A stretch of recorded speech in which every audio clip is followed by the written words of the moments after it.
사람들은 자기 생각이 어떻게 좀 잘못되거나 실패하거나 그러면은 무조건 실패라고 단정짓고 포기하기 쉽습니다. 그래서 실패하는 경우가 많습니다.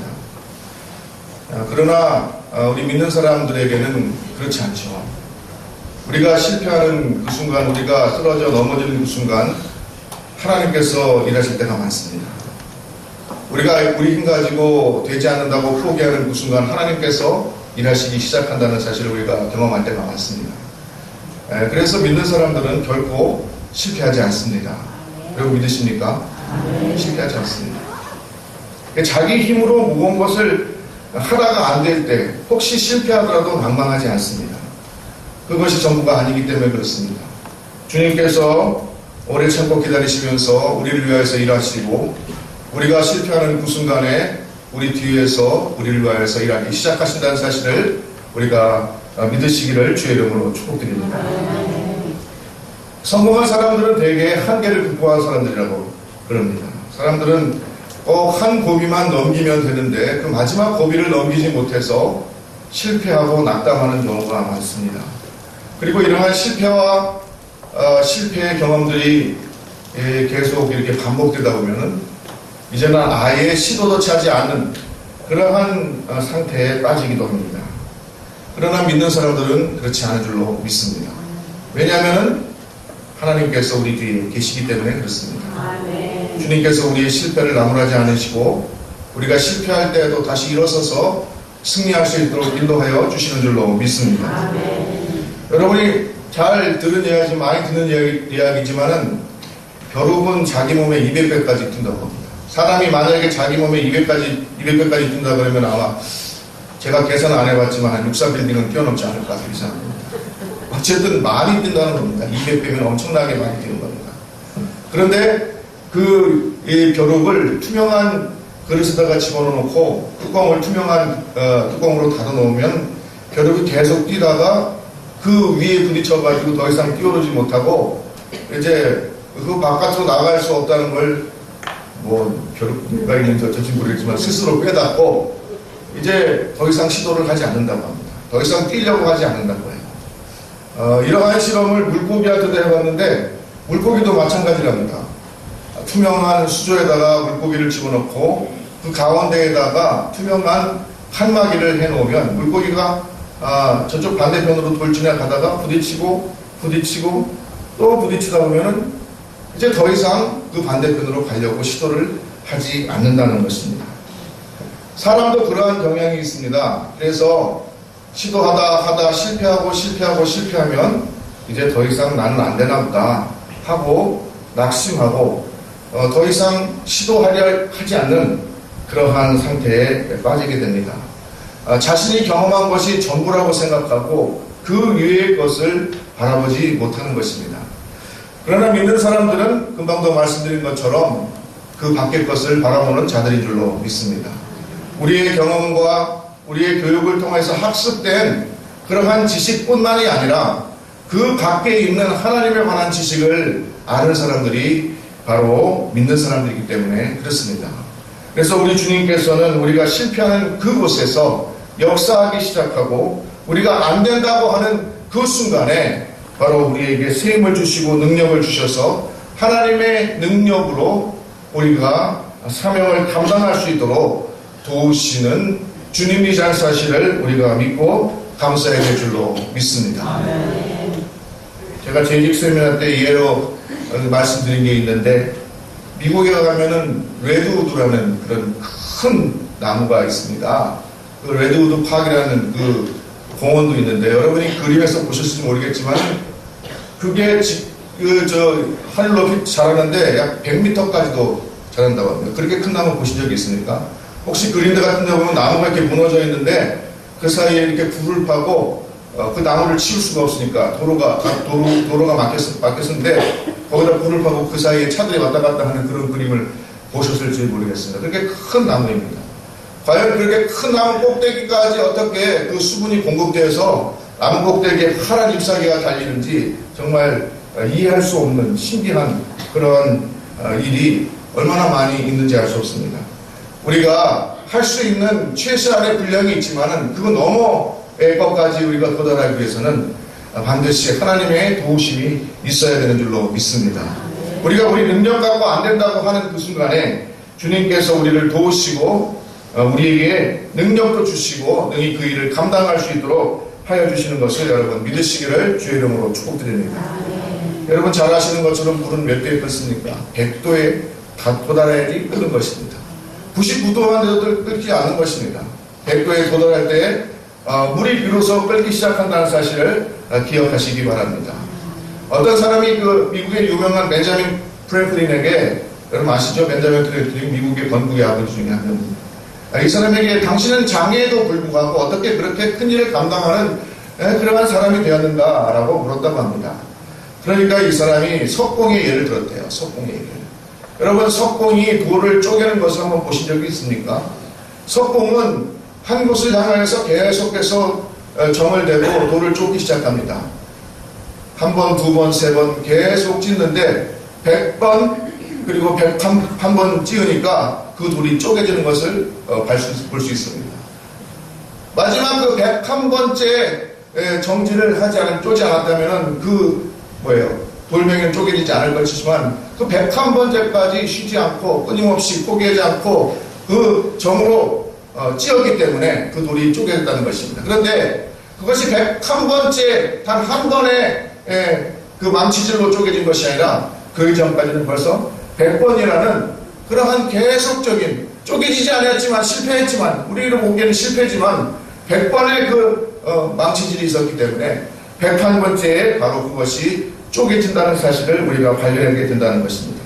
그러면서 이 사람이 하는 말이 끝까지 포기하지 않고 망치질을 했기 때문에 쪼개질 때까지 망치질을 했기 때문에 석공은 그 돌을 쪼갤 수 있었던 것입니다 라고 말했던 것입니다. 여러분 우리가 마지막 한순간 그 고비 이후를 바라보는 여러분들 되시기를 주의 이름으로 축복드립니다. 여러분들 이제 헬스 트레이닝 하는 사람들을 보면은요 이렇게 옆에서 도와주는 사람이 있잖아요. 저는 못 봤지만 하여튼간에 이 TV 같은 데서 보면은 그런 거 하는데 도와주는 사람이 있어요.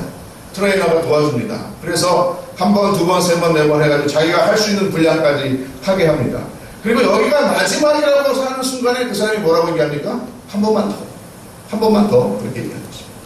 우리가 내가 여기까지 한 게 마지막이라고 하는 그 순간을 넘어서서 한 번만 더 할 때 그 사람이 발전하는 것이고 그 사람이 건강해지는 것이고 그런 것이 아니겠습니까? 그런 것입니다. 여러분 한 번만 더 라고 외치는 그러한 외침을 여러분들 들으시고 한계를 뛰어넘는 그러한 여러분들 되시기를 주의 이름으로 축복드립니다. 우리에게는 예수 그리스도가 바로 그러합니다. 주님께서 우리에게 한 번만 더 그 한계를 뛰어넘고 나에게 오라 내가 너를 도와주리라 말씀하시는 것을 들으시기를 주의 이름으로 축복드립니다. 우리는 우리가 할 수 있는 최선의 노력을 다하지만 그것이 끝이라고 생각해서는 안 되는 것입니다. 주님께서 그 배후에서 우리를 도와주시려고 기다리고 계신다는 사실을 기억하시기 바랍니다. 그러한 사람은 반드시 실패하지 아니하고 성공하는 인생의 주인공이 되고 하나님께서 맡겨주신 사명을 감당하는 사람이 되는 줄로 믿습니다. 그래서 오늘 히브리서 기자도 뭐라고 얘기합니까? 인내로서 믿음의 경주를 다 하라고 우리에게 말해주고 있습니다. 우리는 인내로서 우리에게 맡긴 사명을 감당하고 인내로서 믿음의 경주를 다하는 성도들이 되어야 할 줄로 믿습니다. 인내는 믿음입니다. 믿음이에요. 기다림이죠. 기다린다는 것, 믿는다는 것, 인내한다는 것 다 같은 말입니다. 믿음이 있기 때문에 기다릴 수 있고 믿음이 있기 때문에 참을 수 있는 것입니다. 참을성이 없는 사람은 믿음이 없는 사람입니다. 우리가 예수 그리스도를 믿음으로 구원을 받았습니다. 우리는 하나님께서 세상을 창조하시고 운행하시는 주심이시를 믿는 사람인 줄로 믿습니다. 그렇다면 우리가 인내하고 참고 견디는 그러한 수고가 있어야 된다는 사실을 기억하시기를 주의 이름으로 축복드립니다. 오늘 말씀에서 히브리서 기자는 우리에게 허다한 증인들이 있다라고 그렇게 말합니다. 이러므로 우리에게 구름같이 둘러싼 허다한 증인들이 있으니 모든 무거운 것과 얽매이기 쉬운 죄를 벗어버리고 인내로서 우리 앞에 당한 경주를 하며 라고 말하고 있습니다. 믿음의 허다한 증인들은 히브리서 11장에 나오는 많은 사람들을 의미합니다. 아브라함, 이삭, 야곱, 요셉, 모세, 이런 모든 믿음의 선배들이, 우리 믿음의 조상들이 믿음으로 인내함으로 자기 사명을 감당하고 믿음을 지켰다는 것입니다. 이러한 허당한 증인들이 우리 가운데도 있는 줄로 믿습니다. 여러분, 우리나라에 주의 복음이 증거된 후에 얼마나 많은 사람들이 복음을 위하여서, 믿음을 위하여서 수고하고 또 순교하고 고생을 했는지 알 수 없습니다. 가깝게는 우리의 부모들이 믿음을 지켜서 오늘날 우리나라가 이렇게 위대한 나라가 지금 약간 삐걱거리고 있긴 하지만 된 줄로 믿습니다. 된 줄로 믿습니다. 앞으로도 우리 믿음의 사람들을 통하여서 이 나라가 더욱더 잘 되기를 기도하고 우리가 나가야 될 줄로 믿습니다. 우리가 바로 이 허다한 예 중에 한 명이 되어야 될 줄로 믿습니다.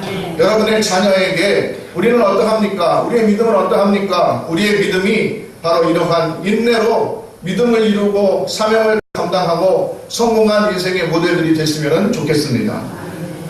히브리 기자는 바로 이러한 믿음의 이러한 허다한 예들을 통하여서 우리가 알 수 있는 것은 그들이 인내함으로 믿음을 지켜서 사명을 감당하고 하나님께서 위대하게 사용하시는 성공한 인생의 주인공들이 되었다라고 말하는 것입니다. 오늘 우리가 인내로서 믿음을 지키고 사명을 감당하는 저와 여러분 되기를 주의 이름으로 축복드립니다. 그러기 위하여서 우리가 두 가지를 본문의 기초에서 말씀드리려고 합니다. 첫 번째, 인내로서 우리의 당한 경주를 다하기 위하여서 히브리 기자는 모든 무거운 것과 얽매이기 쉬운 죄를 벗어버리라 라고 그렇게 말하고 있습니다. 무거운 것은 다른 말로 하면 거리끼는 것이다 라고 번역할 수 있습니다. 거리끼는 것, 그것은 무엇입니까? 바로 그 다음에 나와 있는 죄악을 말합니다. 죄악은 우리를 거리끼게 하는 것입니다. 죄악은 우리를 얽매는 것입니다. 죄악은 우리를 하나님과 멀어지게 하는 것입니다. 아담과 하와가 범죄했을 때 일어난 가장 처음 현상은 무엇입니까? 하나님과 멀어진 것입니다.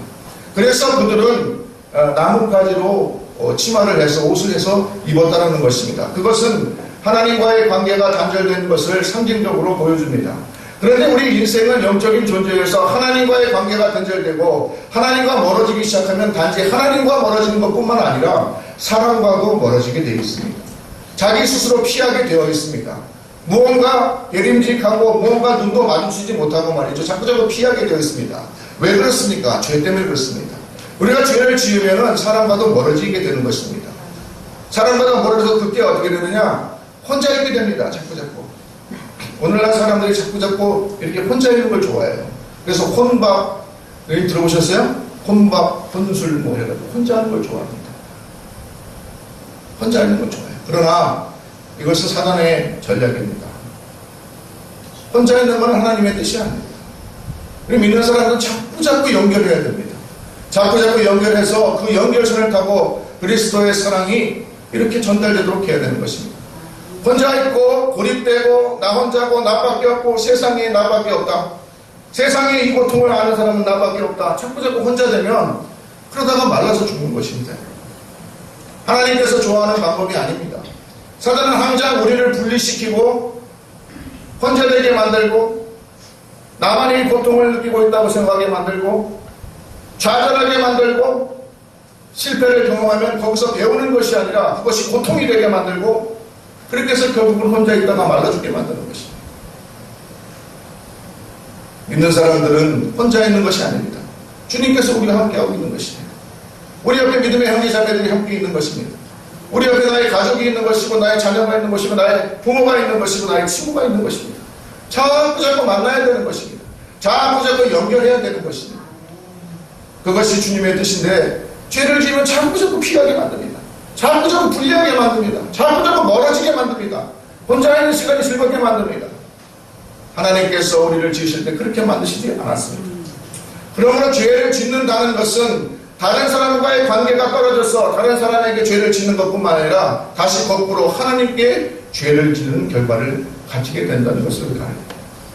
우리가 여러 번 말씀드렸지만 요셉이 보디발의 아내의 유혹을 받지 않습니까? 나랑 하룻밤 자자. 뭐 요즘 같아서는 뭐 하룻밤 자는 게 뭐가 문제냐 이렇게 얘기하시겠죠. 하룻밤 자자. 그러니까 요셉이 그 보디발의 아내 유혹을 물리치면서 뭐라고 하였습니까? 뭐라고 했죠? 내가 어떻게 하나님 앞에서 범죄를 하겠냐 했어요. 하나님 앞에서. 요셉에게는 그것이 그 여자에게 범죄하는 것만이 아니었습니다. 그 여자를 범하는 것이 여자에게도 범죄이지만은 그것이 곧 하나님께 범죄한다는 사실을 알고 있었습니다. 죄는 하나님과 우리를 떨어뜨리고 사람과 사람을 떨어뜨리고 또 거꾸로 사람에게 죄 짓는 것은 하나님에게 죄 짓는 것이라는 사실을 우리가 기억해야 될 줄로 믿습니다.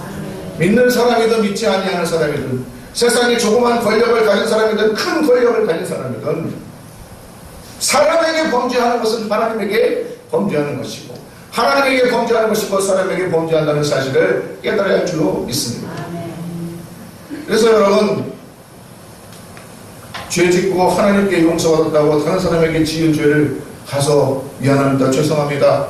내가 당신에게 죄를 지었습니다. 고백하지 않는 것은 하나님도 용서하지 않습니다.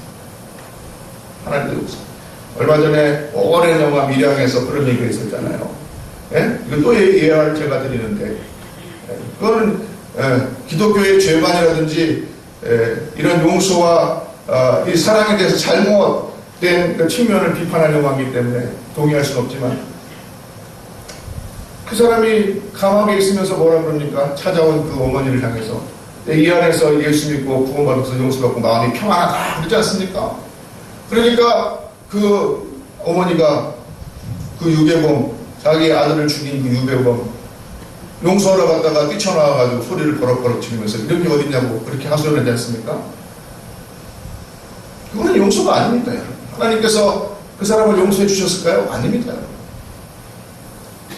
하나님께 용서를 구한 여러분들 우리가 항상 회개하고 주님 앞에 나와서 죄송합니다. 잘못했습니다. 회개하지만 회개하고 또 우리가 죄지은 자를 향해서 용서를 구하는 사람들이 되어야 되는 것입니다. 그래서 주님께서도 뭐라고 말씀하십니까? 너희가 나에게 예배하러 예물을 드리러 오다가도 사람에게 죄 짓고 범죄한 것이 생각나거든 가서 먼저 화해하고 나한테 와서 예물을 드려라 라고 주님께서 가르치신 것입니다.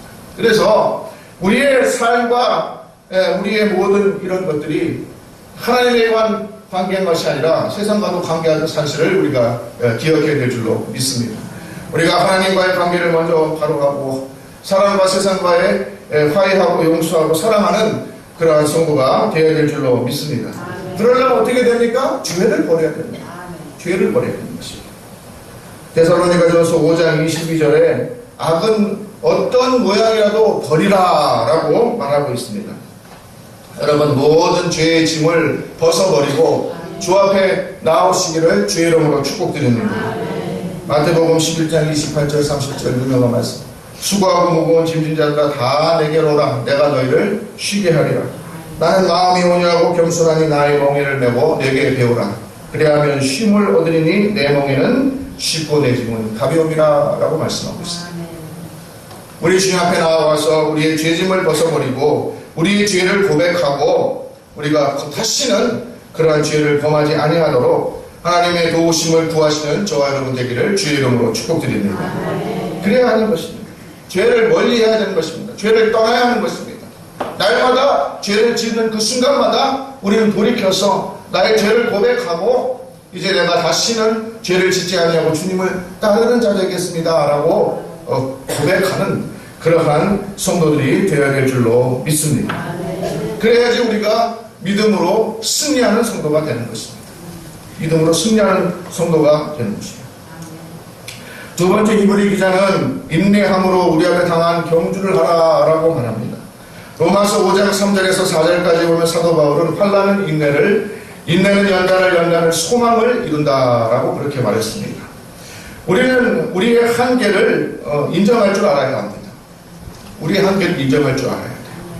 우리의 한계를 인정할 줄 모르는 사람은 자기가 실패했을 때 거기서 좌절합니다. 내가 다 할 수 있다고 생각하기 때문에 그렇습니다. 그러나 믿는 사람들은 우리의 한계를 알고 인정하는 사람들입니다. 그 사람만이 자기의 죄를 고백하고 하나님께 돌아올 수 있습니다. 그 사람만이 자기의 경험과 교육을 통해서 받아진 그러한 것 이외에 하나님에 대한 지식을 알게 됩니다. 하나님에 대한 지식은 단순히 머리로 하는 지식이 아닙니다. 하나님을 만나고 체험하고 그 한계 상황 속에서 하나님을 만나는 연습과 체득을 통해서 얻어지는 것이 하나님에 관한 지식인 것입니다. 앨런 머스크라는 사람이 있습니다.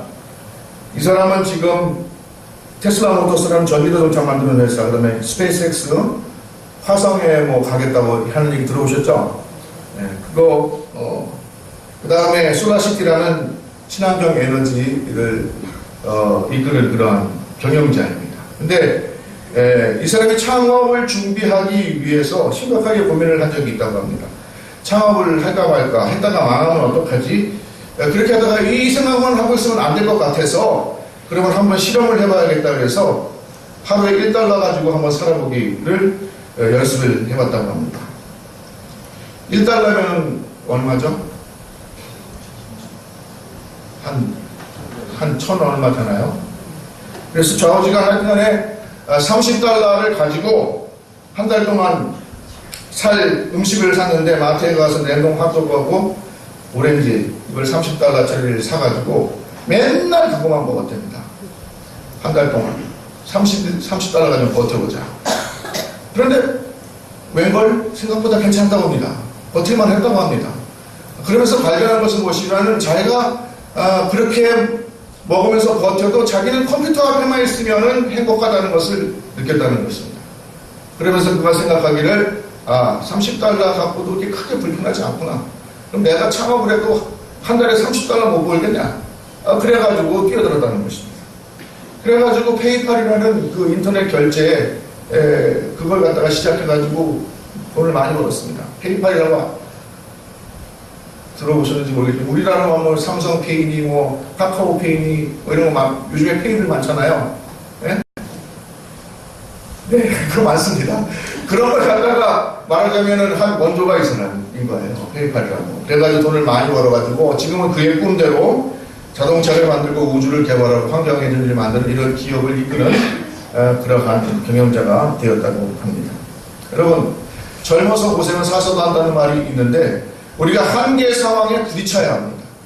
한계 상황에 부딪혀서 내 능력대로 안 되는 것을 깨닫고 내가 내 한계를 인정하고 누구를 붙잡아야 합니까? 하나님을 붙잡아야 합니다. 하나님을 붙잡아야 합니다. 내 스스로 내가 다가 아니고 내가 신이 아닌데요. 내가 모든 것을 할 수 있는 능력자가 아닌 것을 깨달을 때 하나님이 보이게 될 줄로 믿습니다. 그래서 유명한 요한 칼빈은 사람에게 두 가지 지식이 있다고 했습니다. 첫 번째는 자기에 대한 지식이고 두 번째는 하나님에 대한 지식이라고 했습니다. 사람이 자기의 한계를 알고 자기의 죄를 알고 자기의 부족함을 알면 알수록 뭐가 보인다는 것입니까? 하나님이 보인다는 것입니다. 하나님께서 나를 얼마나 사랑하시고 나에게 얼마나 기대를 가지시고 나에게 어떤 사명을 주는지 비로소 깨닫게 된다는 것입니다. 그리고 하나님에 대해서 알면 알수록 뭘 알게 된다는 것입니까? 내가 얼마나 부족한 사람인지를 다시 한번 깨닫게 된다는 것입니다.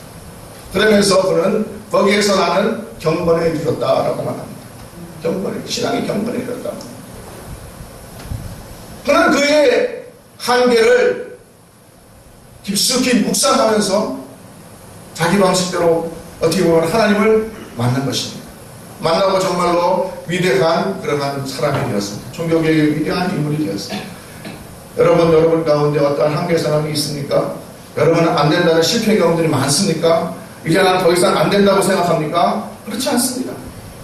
그때가 가장 좋은 때입니다. 하나님을 바라보시기를 주의 이름으로 축복드립니다.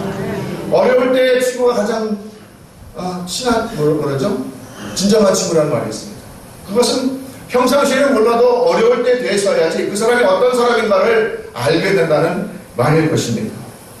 그렇지 않습니까? 우리가 어려울 때 누구를 바라보냐? 그 사람이 그 사람의 존재를 규정해 줍니다. 우리는 어려울 때 누구를 바라봐야 합니까? 하나님을 바라봐야 합니다. 세상을 바라보고 실패하고 좌절하고 절망하고 남 탓하고 그렇게 시간을 보내면 안 되는 것입니다. 우리는 우리 위에, 우리 옆에, 우리 뒤에, 우리 앞에 계시는 하나님을 바라보는 성도들 되시기를 주의 이름으로 축복드립니다. 그래서 한 번만 더, 한 발짝만 더 자기가 할 수 없다고 생각하는 그 한계 지점 바로 뒤에 계시는 하나님의 손을 잡으시기를 주의 이름으로 축복드립니다. 그러면 되는 것입니다. 여러분, 기독교의 신앙, 이 하나님에 대한 지식은 그냥 머리로 하는 지식이 아닌 것입니다. 여러분이 한계 상황에 부딪혀야지 만나는 것입니다. 한 가지 예만 더 들고 마치겠습니다. 학생들이 수학하는 거 보면 수학, 특별히 수학. 저도 뭐 수학을 그렇게 잘하지는 못했어요. 근데 수학을 잘하는 사람하고 못하는 사람의 차이가 뭐라고 생각하십니까? 수학을 잘하는 사람은 선생님 설명 듣고 집에 가서 그것을 많이 연습합니다. 자기께 될 때까지 연습을 합니다. 자기 스스로 그걸 풀 수 있을 때까지 연습을 합니다. 그래서 아하, 이렇게 풀 수 있구나. 그래서 어떠한 것이 나와도 그렇게 풀게 되는 거죠. 근데 못하는 사람들은 뭔지 아십니까? 설명 들을 때는 다 합니다. 아, 그렇지, 쉽네. 그러면서 지금 사람입니다. 안 하니까 새로운 문제 나오면 모릅니다. 분명히 설명을 들을 때는 안 하는데 직접 풀리니까 안 되는 것입니다. 왜 안 됩니까? 연습을 하지 않기 때문에 그렇습니다. 실패하지 않았기 때문에 그렇습니다. 풀면서 시행착오를 겪지 않았기 때문에 그렇습니다. 신앙도 마찬가지입니다. 설교하시는 분들 때는 아, 그렇지. 아, 내가 한계를 극복하고 하나님께서 나를 도우시지. 믿고 기도하면 된다지. 근데 가면 안 해요. 안 해. 그 다음에 기도도 안 하고 그 다음에 성경도 안 읽고 부딪혔을 때 하나님 어디 있어? 이런 얘기를 하고 예? 웃기고 있네 이런 얘기를 하고 예? 직접 부딪혀서 그 한계 상황에 있어서 하나님의 손을 잡으려고 하진 않아요. 그걸 갖다 실제로 연습하진 않아요. 그걸 갖다 실제로 체득해가지고 자기 것이 되게 하지 않아요. 그런 신앙은 영원히 자기 신앙이 아닙니다. 되지 않습니다. 여러분 가서 실천하는 신앙 되시기를 주의 이름으로 축복드립니다. 실천하셔야 돼요. 그래서 자기 것을 만드셔야 돼요. 하나님께서 나와 함께 하신다는 것을 여러분의 삶 속에서 체험하셔야 돼요. 기독교 신앙은 허망한 것이 아닙니다. 그냥 이상적이고 추상적인 것이 아니라 직접 내 손에 만져져야 되는 것이에요. 여러분들에게 그런 신앙이 있기를 주의 이름으로 축복드립니다. 여러분들에게 그런 체험이 있기를 주의 이름으로 축복드립니다. 히브리서 기자의 말과 같이 예수를 바라보고 여러분의 한계상을 뛰어넘어서 믿음의 경주를 다하는 성도들 되시기를 주의 이름으로 축복드립니다. 주님은 우리의 믿음의 주요, 우리를 온전케 하시는 분입니다. 주님은 우리에게 믿음을 선물하셨고, 다시 말해서 우리를 믿음의 세계로 인도하셨고, 또 믿고 인내하고 그를 의지하고 따르면 우리의 믿음이 더욱 성숙해지고 완전해지도록 인도하여 주시는 분이신 줄로 믿습니다. 우리가 실패하는 그 순간에 우리의 손을 붙잡으시고 우리를 일으켜주시는 분, 우리가 그 한계를 뚫고 나아갈 수 있도록 인도하여 주시는 분, 그분이 바로 주님이신 줄로 믿습니다. 우리에게는 이러한 경험을 한 허다한 증인들이 있습니다. 허다한 증인들이 있습니다. 여러분들도 그러한 허다한 증인 중에 한 명이 되시길 바랍니다. 그렇게 해서 여러분들이 또한 다른 사람들에게 증거하시기 바랍니다. 내가 한계의 상황에 부딪혔지만 하나님께서 나를 도와주시고 내가 이길 수 있었다. 당신도 한계 상황에 부딪혔지 모르겠지만 주님께서 함께 하시면 당신도 구원의 그러한 삶을 살 수 있고 이 땅에서도 복을 누리고 하나님 나라의 소망 있는 사람으로 살 수 있다는 것을 증거하는 사람들 되시기를 주의 이름으로 축복드립니다. 받기만 하지 말고 주는 사람 되시기 바랍니다. 그러면 어떻게 됩니까? 연습해야 됩니다. 여러분의 삶의 순간순간 닥치는 그 한계 상황 속에서 하나님을 바라보고 하나님의 손을 붙잡으시기를 바랍니다. 하나님께서 반드시 붙잡아 주십니다. 믿음을 가지고 붙잡으시기 바랍니다. 주님께서 도와주실 것을 믿고 여러분들 앞으로 살아가는 동안 정말로 하나님을 날마다 붙잡고 승리하시는 성도들 되시기를 주의 이름으로 축복합니다. 기도하겠습니다. 사랑이 많으시고 내가 풍성하신 아버지 하나님, 우리가 한계에 부딪힐 때 우리는 절망하고 낭망하지만 그것이 우리의 전부가 아닌 것을 믿습니다. 주님께서는 우리의 힘이 되시고 능이 되시고 우리의 구원자가 되시고 우리를 도우시는 주님이신 줄로 믿습니다. 우리가 주의 손을 붙잡고 주님을 바라보고 이 한계 상황을 극복하고 승리하고 맡겨진 사명을 감당하는 성도들 될 수 있도록 축복하여 주시옵소서. 우리 삶 가운데 주님을 만나게 하여 주시고 우리를 이끄시고 우리를 도우시는 주님의 손길을 우리가 날마다 체험하며 살아갈 수 있도록 도와 주시옵소서. 예수 그리스도의 이름으로 간절히 기도드렸사옵나이다. 아멘.